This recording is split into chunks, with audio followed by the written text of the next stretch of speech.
each of the athletes, and then I'll open the floor to reporters. When you do ask your question, please mention your name and the media organization you represent. Melissa, congratulations, you have become the first American, fourth ever, and the first one in 12 years to win the sprint double at a World Championships. You do it on a spectacular fashion, improving your PB by almost 2/10 of a second. How special that was coming out tonight and securing that sprint double? It was very special. Obviously, coming into the World Championships, I knew that there was a high chance for me to be able to complete the double. Not really looking at, the history stats of it, Shelly being the only other woman to do so, or me being the first American. I actually put two and two together tonight that because Shelly is Jamaican, that makes me the first American, so I was kind of freaking out. But yeah, I came out here and set out to do exactly what I did, and so I'm happy. Well, Amy, you tested already some global glory last year with a relay medal. There's nothing like an individual medal that came tonight with that silver in the 200. Tell us about how important it is to you for you to really be among the world's best. Yeah, so I knew from my training that I was up there with the world's best, but I just needed to give myself the opportunity to prove that. I think we saw that in the semi. I gave myself the chance to have a really good day in the final, and then I was able to set up the race and prove what I could do, and my training and my fitness and my strength really showed through. So it was so amazing to finally be able to realise the potential that I've been showing all year. Amazing. Well, I'll start the questions here from the media. Larry, you're first. Larry with Run Blog Run. Melissa and Amy, congratulations. It was a pretty exciting race to watch. Melissa, were you surprised about how fast you ran? Yes and no. So it was one of those things where, I've always fought with the 200, and so anytime I see anything under 22 seconds, I'm like, yes, that was great. But to see 21:68, it's like, wow, that's, you're kind of moving. So it was like undeniable at that point. Like, no, you can't even say you don't run the 200 anymore. That's awesome. Thank you. Yes, to you. Hi.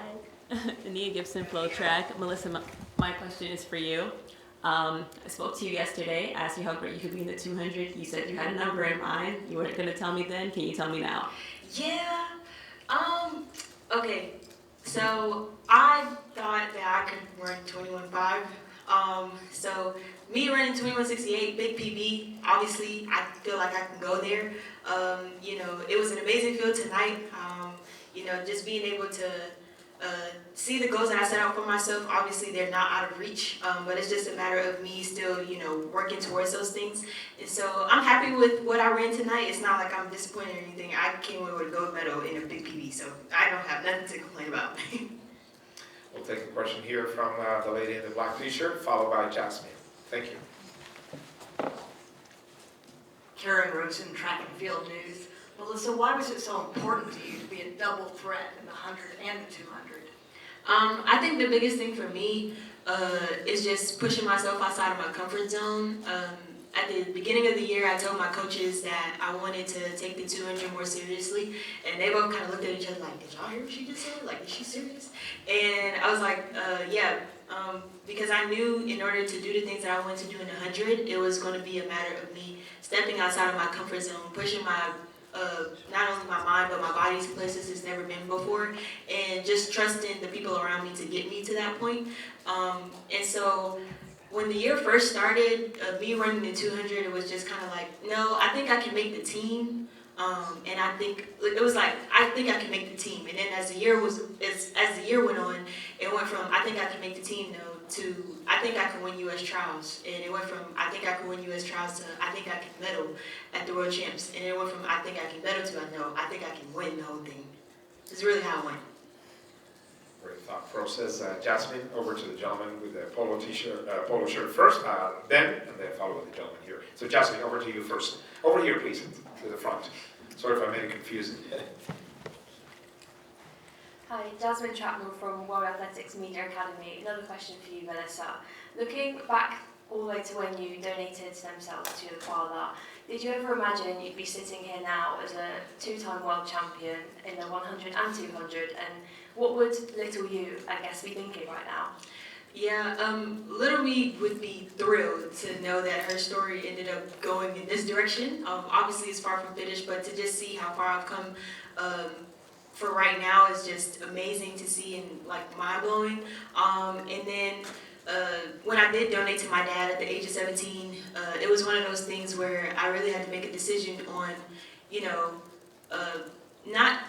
I didn't do it just because he's my dad, but you know, I wanted to be able to say like, hey, if I have an opportunity to help someone, my dad, but if I have an opportunity to help someone, do it, you know, and that's what life is about. If you're in positions to where you can help someone along the way, even if it's just, say for instance, today is our first time talking or second time, and I leave an impression on you, and that makes you, you know, feel good about yourself or going forward in life, that means much more to me than, you know, anything that I decide to do in the track. And so, doing what I did for my dad was obviously second nature. It was a no-brainer, but also at the end of the day, it just, you know, it was my staple of showing the type of person that I am. Thank you. The gentleman with the green polo shirt, followed by you here. Hi, Melissa. Eddie Pels with AP. I'm sorry to bring it back to track because that's a beautiful story, but you mentioned the 200 maybe was going to be the thing that helped you in the 100. Turned out to be more, but what did you get out of the 200 that helped you in that other race? I think the biggest thing that I gained was confidence in my strength. My strength to be able to finish 100 meters not fighting, but then also when it comes to the 200, I feel like I just gained confidence in general. And just as far as executing my races, you know, it really came down to me just listening to my coach, like, hey, okay, if you're going to get out, you need to be able to stay on top of your transition and push through. And, you know, when you're under fatigue, knowing the things to do, knowing the things not to do, and really just taking those things that I'm trying to do in 100 and then applying them to the 200 as well. And so I feel like when it came to the times where I was doing really good in the 200, I can go back and look at my 100 and say, well, it was always there because, you know, I showed those times, or I showed the strength in the 200 to be able to do the things that I do in the 1. We'll get to the questions in a moment, folks, but I'd like to welcome our bronze medalist, Shericka Jackson, as well. And probably asked a bit of a buzz to ask Shericka a question. You came to this meet as a double defending champion, but missing out on the 2024 Paris. You've been around in the World Championships for, sort of throwing all the stats here, since 2015. How special it was for you to win a medal again after very so close to that 100? It was good. After the 100, I was really, really disappointed. I cried a lot, and just to come back out here and perform, it took a lot out of me mentally more than physically. But I am here, I'm grateful. I'm sitting here as a medalist, so that's a plus. Excellent. Well, back to the questions here. Over to you. Thank you. Ewan Crumley from Athletics Weekly. It's a question for Amy and Melissa. You both recently made that transition from the junior to senior level. I'm wondering how difficult a process you both found that and what you did to make sure that you succeeded in that when so many other people don't. I mean, I think it's pretty well documented that I didn't have the smoothest of transitions from junior to senior. I went through a whole tendon rupture, a Cambridge degree, and a move to Italy, where I still don't speak the language very fluently. So it's been a very rocky road at points, but I think what has enabled me to end up on the other side thriving is just kind of pure radical inner belief, that kind of intrinsic power that I knew I was always going to be here. So I think just having that radical self-belief is such a self-sustaining thing. And also allowing myself to be vulnerable, you know, putting myself in the 60-metre world indoors and things like that then allowed me to come onto this stage and have all of the confidence in my start. And yeah, kind of the opposite of Melissa, kind of doing the 2s to help her 1s, I was doing 60s and 1s to help my 2. So yeah, it's a real privilege for us to be showing up as 2 really young female sprinters ahead of the game. I would say for me, obviously I went to a smaller D1 school, and so coming up through the collegiate system, it was definitely, 2022 was a year to remember for me, and then it went from everything being so high and like, okay, where does this road take us, to no, you're a professional now, but you're still kind of in the collegiate system, so it was definitely hard to navigate. And I think the thing that made the difference for me was when I left my collegiate coach and decided to join a professional group, and obviously that change, I wouldn't say it was really, really hard. It was just a matter of sitting down and saying, okay, if you say you want to be the person that you want to be, you say you want to accomplish all these great things, then you need to put yourself in an environment, in a space that's going to help you excel and help you get to where you want to be. And joining Star Athletics with Dennis Mitchell and Sharif Lewis is one of the best decisions I've ever made in my life. They took me in. Even last year with me training for Paris, I came in to their group with a lingering injury from the previous year, and so it was us getting to know each other, and then navigating an injury was a lot. But they, were patient with me. They helped me through it. I ended up making the Olympic team and coming to Paris last year and medaling. And I think me medaling last year and having the faith and belief from my coaches to say like, hey, you're closer than you think you are, and just taking that into this year has been the driving factor. Us sitting down and having the hard conversations of, okay, if you say you want to do this, then you need to do that. It's one of those things. So I feel like that's really how it went. Thank you. The gentleman over here, followed by Andre, and then over to you. Thank you. Nick Wolliver, Olympic rings and other things. Melissa, another runner with a married name, had a catchy nickname. She won the 100, 200, FloJo. Have you thought about a nickname? Would you go with JWO? I haven't heard of JWO, but I see that a lot of people have been calling me MJW, which I kind of like that. Or MJW, either one.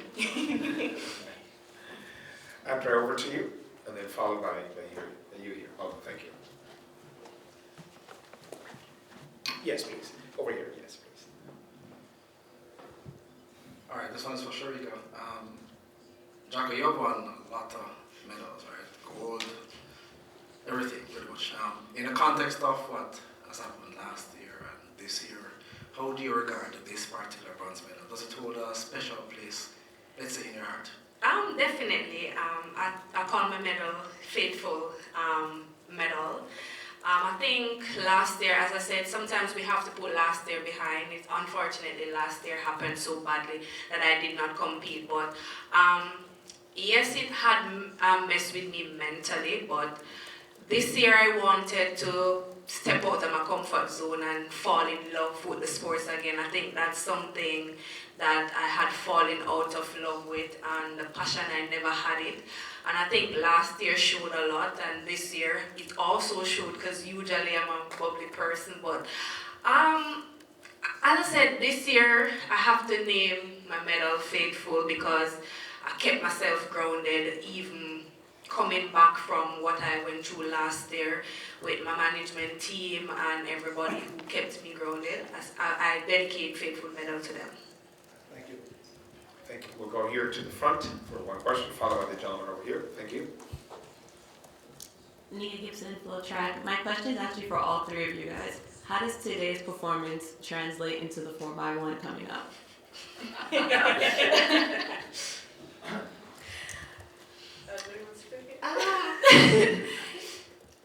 don't know. 4x1 is you compete with different persons. I think we just have to put it together. We go compete not individually. Okay, when you're running your individual race, you just have to focus on you. But then when you're running a team race, then you have to ensure that you play your part along with your teammates. So I don't think today really, you just have to put the pieces together. You can have the 4 fastest persons running, but the baton exchange and everything comes together. Any team can win. I would agree with what Shericka said. But at the end of the day, that's really what it boils down to. The chemistry, the movement of the baton, making sure that everyone do their job, but then also having the belief in one another that each of your teammates are going to do their job. And so, yeah.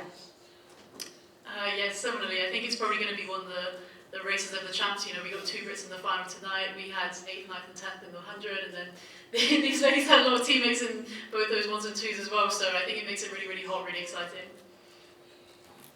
Well, it's a bit of a 4x1 preview. We'll take 2 more questions from the gentleman over here, and then follow Annika. So Amy, obviously congratulations to all 3 of you, previously from CS Mag. Amy, we've seen you kind of gain confidence across all the Diamond Leagues this season. How has your training evolved, and how have you kind of reached this top level? But because obviously a lot of people may not know, may think you come out of nowhere, and obviously we Brits know you what you were doing when you were 17, but I think for a lot of other people they're thinking, who is this sprinter who's kind of come out of nowhere? So how would you kind of address that? Yeah, I think I obviously made a small splash age 17. I ran an under 18 world records. And I very much disappeared for 6 years. I think everyone remembers the visuals from London Diamond League where I finally broke that 6-year-old PB, and I was absolutely sobbing. Then I've run faster than that twice today. But yeah, I think my training's just evolved. Obviously, I took a massive leap of faith and moved to Italy. Completely new training setup, new coach, new team, and just having the confidence to do that and the trust and commitment to that training system. It opened me up to so many different possibilities, and with such warm, welcoming arms. And I love living in Paderborn. I love my life there. I love the tempo of it, the people, the training setup. It's so amazing, and then it's enabled me to take my training to newer heights. And I know I'm so fit and so strong. Some of the sessions I've been doing this year have been pretty ridiculous. So everyone has my coach to blame, who's sat in the back over there. But yeah, it means that I can come onto the start line with so much confidence because I know I'm completing sessions that not everyone else on that line could even finish. So yeah. We'll take the last question here from Annika. Annika Zanus with the World Athletics Media Academy. One last question to Melissa. What has been your family's reaction to your win tonight? Have you spoken to them already? Is your parents here?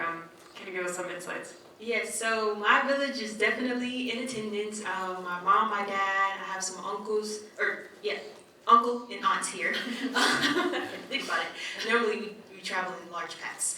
But, it was just so special to have all of them here to be able to witness what has been going on these last couple of days. And crazy enough, they've been saying it all week, and it's like you hear these things and you're like, yeah, it can happen, but it's be like, yeah, you just talking. You're supposed to say those things, you're my family, that you love me. But they're just like, I just can't wait to see you go out there and make history.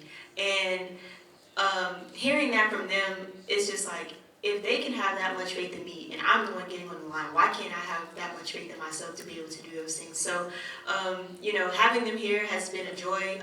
It's definitely been my driving force. And yeah, it's just been great. And with that, we'll bring the press conference to a close. I really want to thank and congratulate Melissa, Amy, and Shericka on winning medals tonight. And there's 2 more days of competition, so we should have much success here before the competition ends. Thank you again. Thank you.